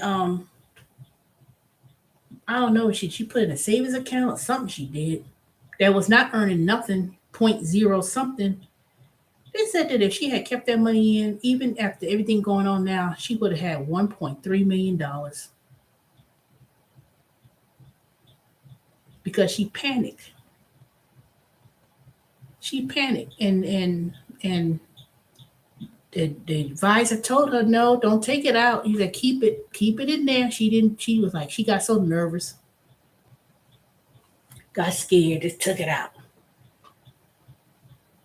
And they said the historical value, and they ran it too. Sure did. When he took all the information and what she had and when did she take it out, she took it out at the wrong time. Back 2009, they took the money out at the wrong time. And she was in no way close to retiring. That's the thing.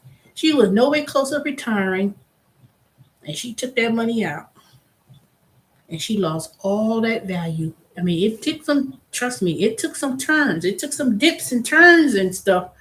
But, you know, and I was like, dang. So you can't guess the market. You cannot looking at it every day and this, oh, let me change it over to this and this. No, no, just keep it. Just stay what it is.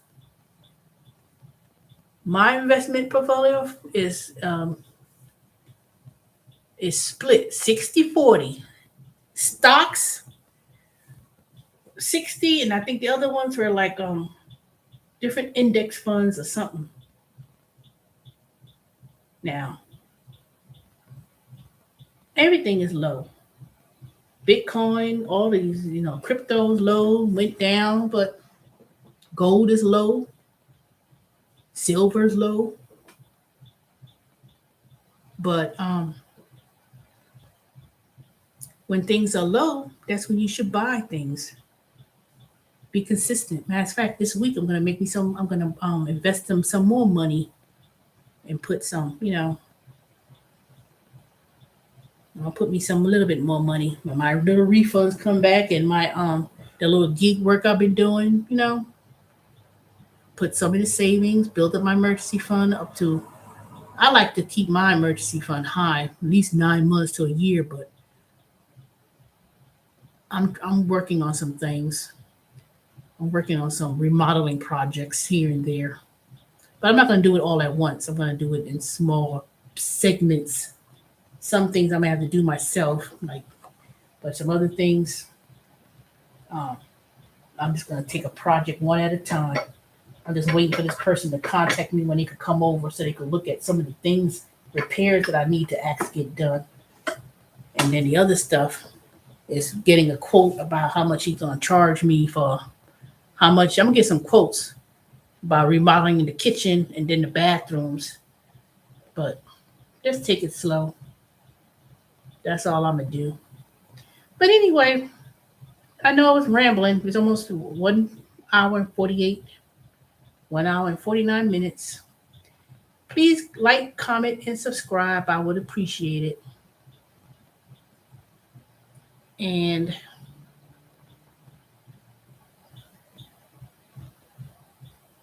Michelle, if you want to collaborate one day, let me know. Because it's good to collaborate with other people. Because one, you get to share and expand, not so much the channel, but it's just a matter of getting different perspectives. Because, like I said, I'm not a financial guru. I'm not a financial licensed financial, you know, trading and stuff like that. I can only speak to you about my experiences. That's all I could do. Speak about my experiences and what I am doing. And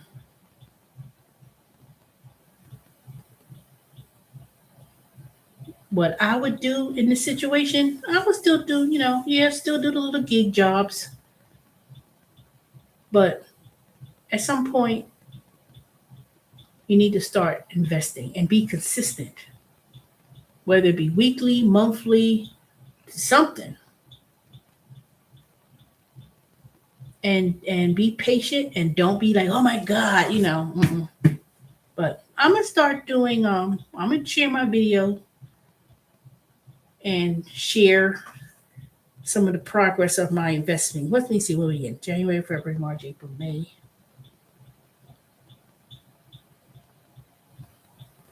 I might do it at the end of the month or I may do it in June because June will be like a half year mark. So I want to kind of give updates of my progress because earlier this year I said I was going to do my goal was to do $35 a day in gig work to make extra money and try to come up. My goal was to save $10,000 at the end of the year by doing some of these gig works. So it's time for me to start tallying up what I've got, what I've done so far. So I might be a little bit behind. No, not that much, because technically I did work a lot of hours during tax season. So, yep, it's just time for me to tally up my numbers and what I've been doing, and like the gas app I was doing.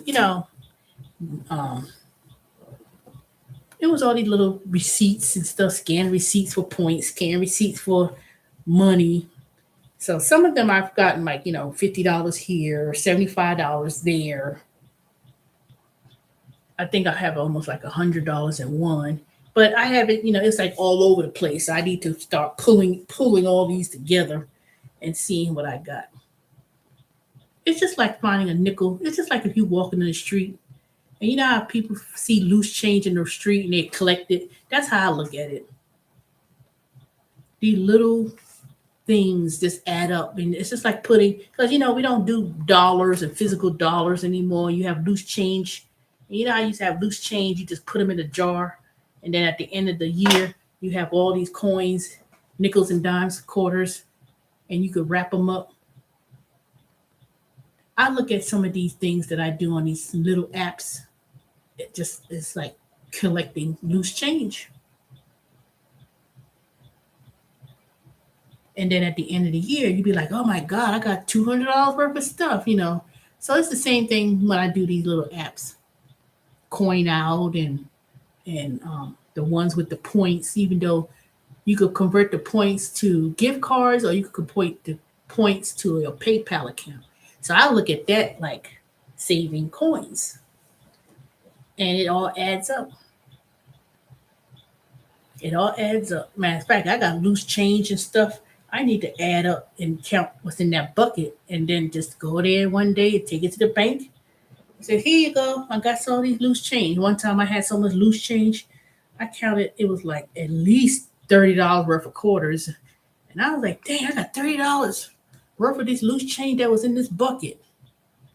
You know, I'm telling y'all, this thing, recession that's coming, or whenever, we don't know how long it's going to last. We don't know when it's coming, but you got to start tightening up. But don't wait till the last minute. Go right ahead and start doing a little bit of investments here and there. And I'm going to start talking about it and start planning what I'm going to do. Sometimes I said, dang, if I was in my 20s at this time of the age, I'll be, I'll be really buckling down, saving and doing things. And I'm not talking about running into no quick, don't go on that quick rich schemes either. That ain't gonna work. A lot of people got into that and then they lose it all. So you just have to take it slow. But anyway, let me go. Thank y'all 8 people for the 8 thumbs ups. Please comment, share, and subscribe. I would have kindly appreciate it. If y'all want me to do more videos on specific topics, let me know. I just read you need to have save 1,000 to 2,000. To save $1,000 to $2,000 or what? To do what? Emergency fund? Is that what you're saying?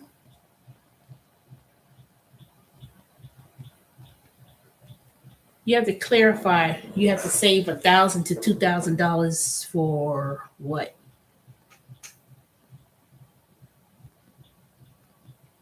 I guess, but I don't really agree with that. To be honest, I don't agree with that.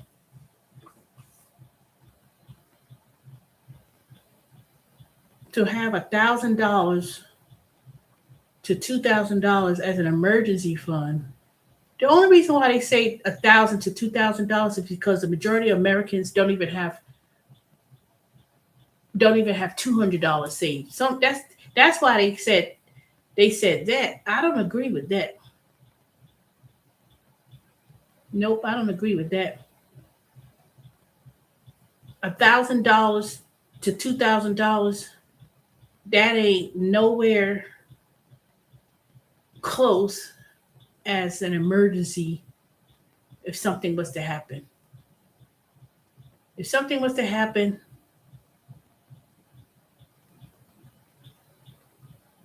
say you need to get a tire for your car, it ain't cheap. Even if you had a regular old car, $300, $400, give or take for one tire. I don't even know. I can't even give an example. You're gonna need to say way more than that. I'm sorry. That's not. They say to start. See, I like Dave Ramsey, but that when I purchased Financial Peace University, that book, I still got that thing downstairs, and I think I still got the CDs in the garage somewhere. I listened to them.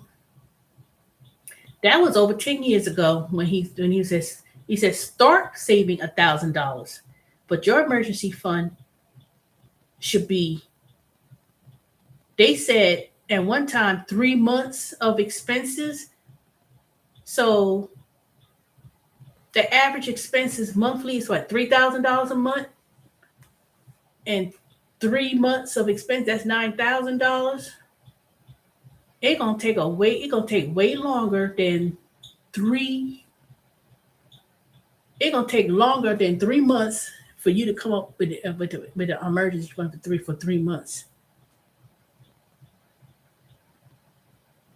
When I went through a financial thing back in 2016, this is when I closed on my house back in 2019.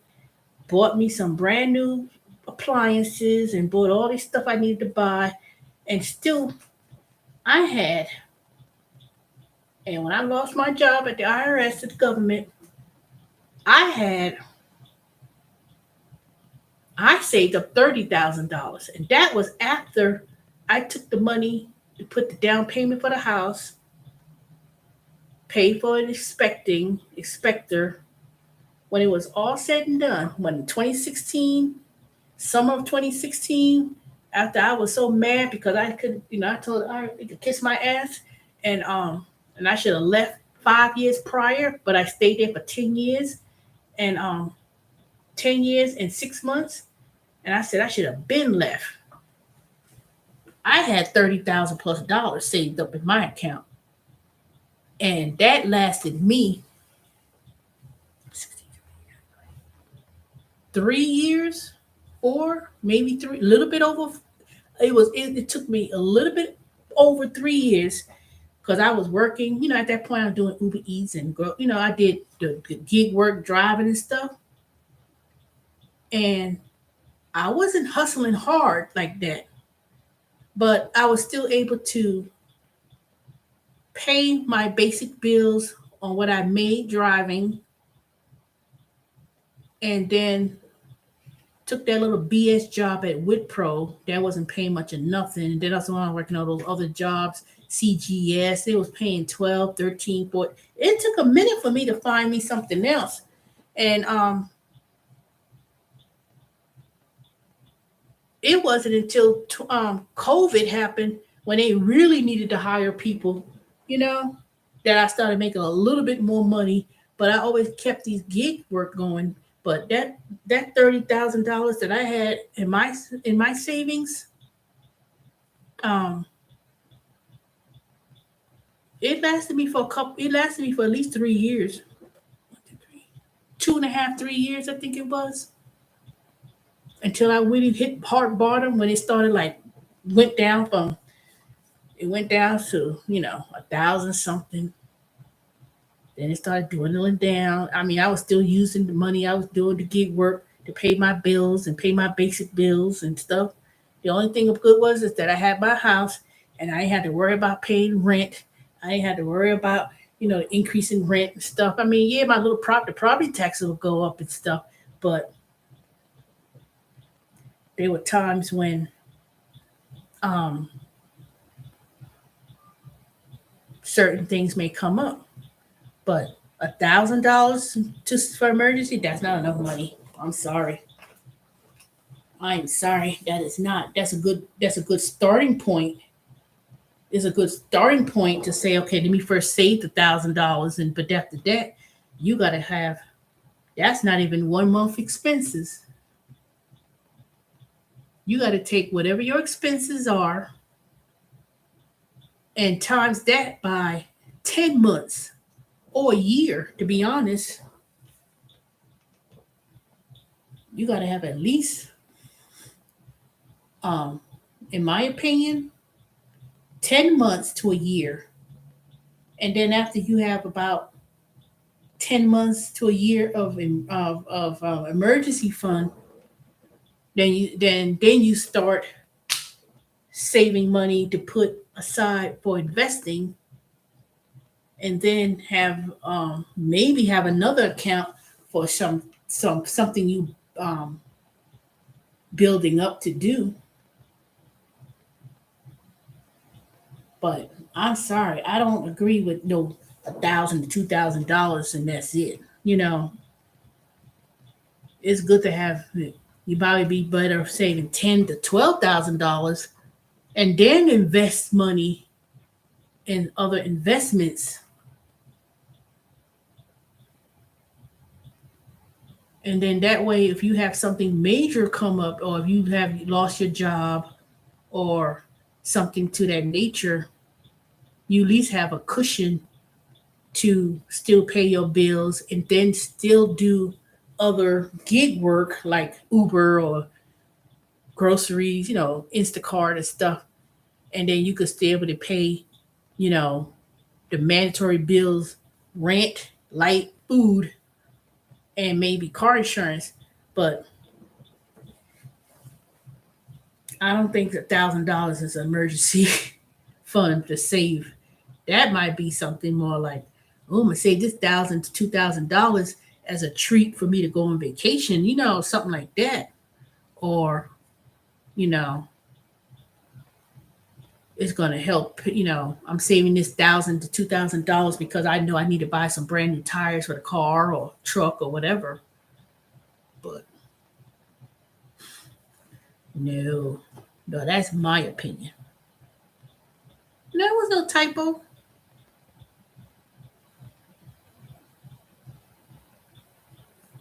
That's not a typo because I did hear some people telling people you should save $1,000 for the emergency fund, the $2,000. I heard that, but that's what I've been hearing people telling people to do. But because some people is going on the internet talking about, I heard that you should never have your money in a savings account, blah blah blah, because you losing value. And yeah, that's true in terms of cost value dollars and inflation. But um, you should not just have a large sum of money in a savings account that's not earning nothing. But that should be exactly what it is, an emergency. So that way, if you lose your job, you have $10,000, $12,000 saved up to pay your basic bills.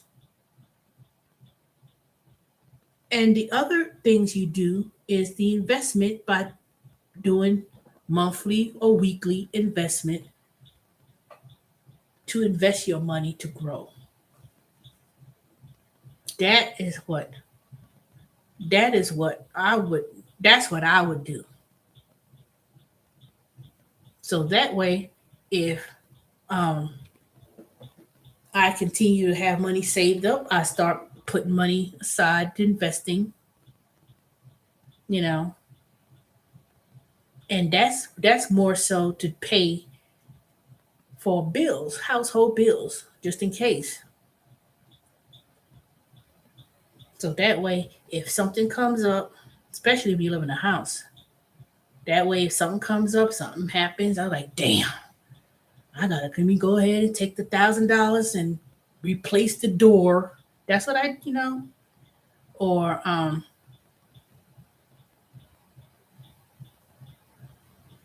I need to do, it's things like that. That's in my opinion. But if you look at your overall budget and stuff, and the only thing you have, you ain't got no money, no savings account. It's how much money you got in your savings account? I got about $150. Now I'm not talking about checking. Checking is to pay your basic bills.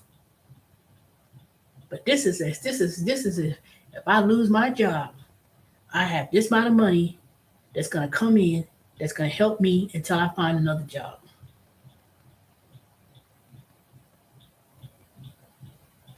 That is how I would be more thinking of. Like I got the letter from TurboTax HR. I could take that letter and apply for unemployment with the state of Georgia. But the minute they look and say, "Well, you work at Amazon and you making this," and they may not even give me unemployment because I already have another job. I work at Amazon. But if I am curious to see if they still give me unemployment, but I don't even know what unemployment is anymore. I think it's 300 something dollars, but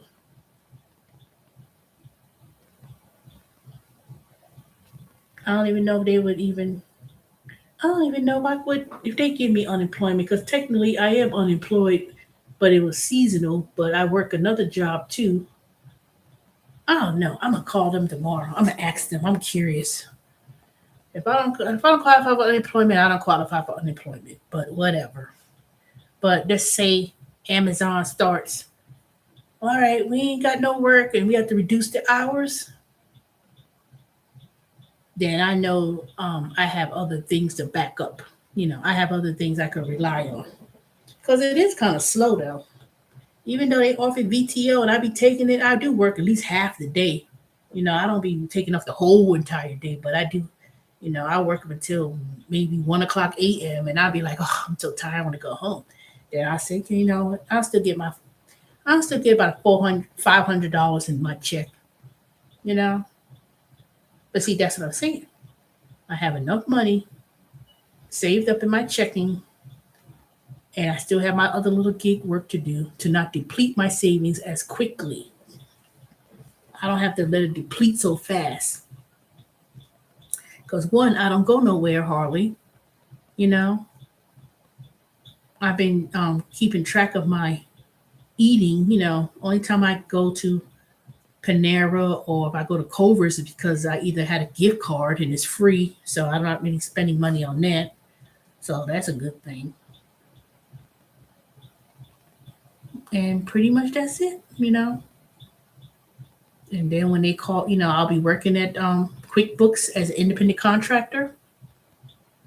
And then when TurboTax, all right, we need, can you come back, August or September or whatever they tell me I could come back. I know I'll be back at least. I know at least when December come.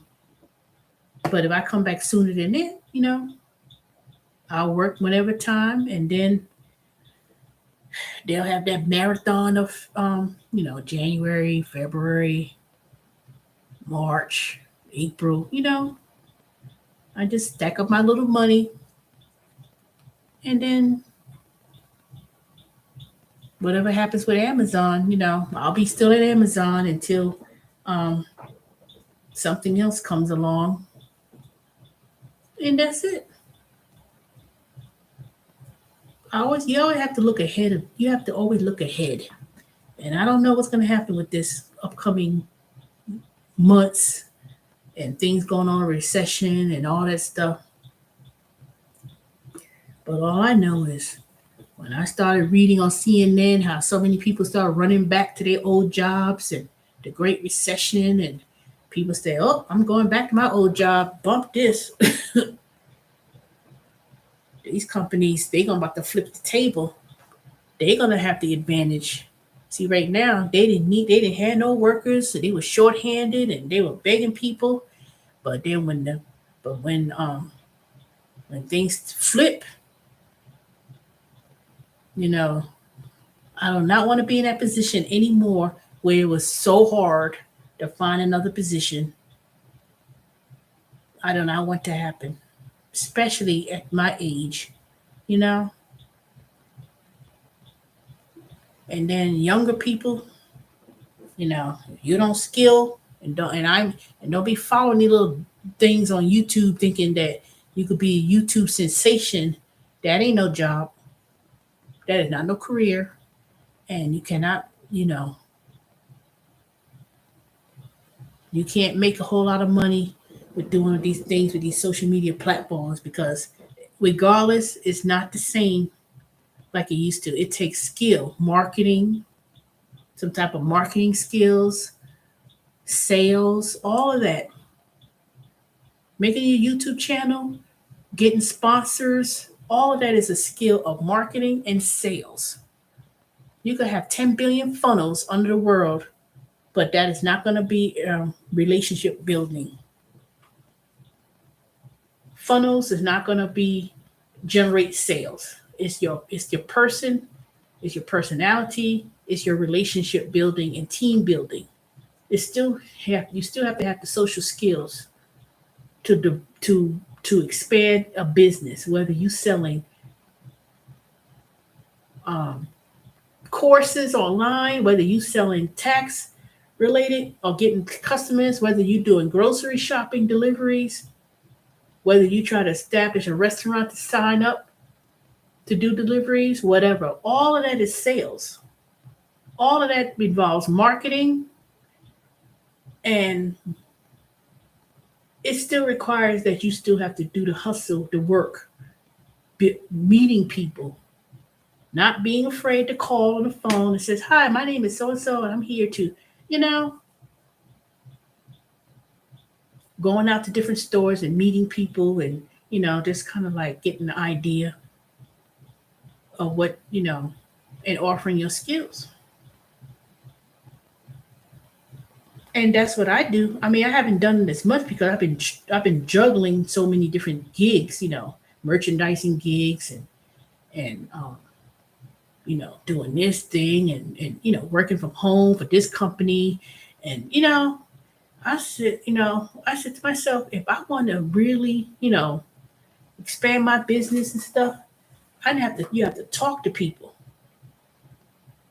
That old man, he cut my grass. I asked him about who do your taxes, and then I start talking. I said, okay, well, if you ever decide that you want me to look at your taxes, you go ahead. But he talked himself out of it because I said, nope, you go right ahead with that person who's scamming you. He'll know. He'll know. I talk to a lot of people. I talk to people all the time. I said, oh, I do taxes and da da da, and that way they may in the future they're gonna need, so they say, "Oh yes, I remember." So they remember. They say, "Yeah, so these people do that now." Oh yeah. Um, I got a question about tax. They be sending me messages in the email and stuff, and I answer it. But I said, what? I'm not gonna be answering these questions for free. I've been doing stuff for free. I said, no. Why should I do that? There's people on YouTube talking nonsense, be giving cash apps and making money off of foolishness. They ain't talking about nothing. I'm talking about something that's so important and valuable. I said, let me stop giving myself my gifts away. So that's what I'm gonna do. Every time you meet someone, every time you speak to someone, you introduce yourself. I'm gonna start making my business cards again so I can pass them out. I'm gonna start go right on Vistaprint or Canva, make my little official business cards. And when I'm out and about, that's what I love about Hispanic people and people from other countries. Me and this person went out to eat one day. This Mexican lady, she was right outside the restaurant handing out cards for her taxi business. She had a taxi service. And she came in. I said, see, she out there hustling. She's there right there in front of that restaurant on a Sunday. And she was giving out her cards. I tell people all the time, they keep calling me, I'm gonna start a hairline business. I'm gonna start selling weaves and hair. I said, well, you should go right up there you go up there in the hood. Now I ain't talking about being in a bad area and stuff where you get shot up and stuff. I said, you go right up there at a gas station or right outside of a hair salon place, and you open your trunk and you start seeing women come out there and start or whatever. I don't want to do all that. I said, girl, you're not even. See, y'all thinking I'm gonna do a website and I'm gonna put my business up there. Da, da, da. I said, how you gonna get people to the website if they don't even know about the website? I said, a website is just a tool. That's not the way of getting customers. Most people they not looking at no website. Everybody now has TikTok, Instagram. They're doing all their marketing on those platforms. I remember years ago, I told a lady at the Department of Labor when she was doing a class, and I had mentioned, um, well, you could market yourself by doing Instagram on the social media. She disagreed with me. I said, this old lady don't know what the fuck she talking about. I mean, she didn't. She disagreed with what I said, and this was before people really started using social media as a business tool, not some foolishness and stuff. So a lot of businesses generate business on TikTok, Instagram, and she told me she disagreed with me about the way it was done. I was like, you don't know what you're talking about. And lo and behold, and look what happened. This was back in 2016, and I said, shoot. And TikTok wasn't even around in 2016. TikTok was not around back then. I mean, Facebook was around, and I think Instagram was around, but it was still kind of in its not. Well, Facebook been around for a minute, but Instagram and stuff, it might have been just coming about. But you know, I know that's off topic about it, but all I'm saying is that with this economy and things going down and companies, I won't be surprised if they start cutting back and laying people off and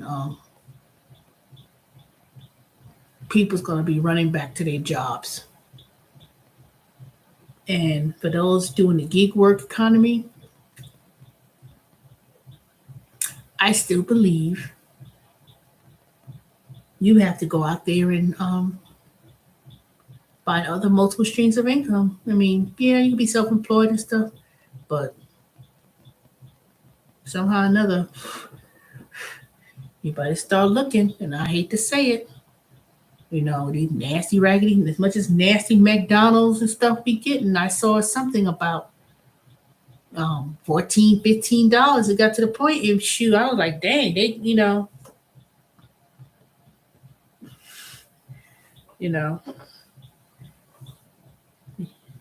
be mindful, look around. Anywho, thank y'all for the 9 thumbs ups, and thank you for subscribing, commenting, and hopefully y'all will take heed in what I'm saying.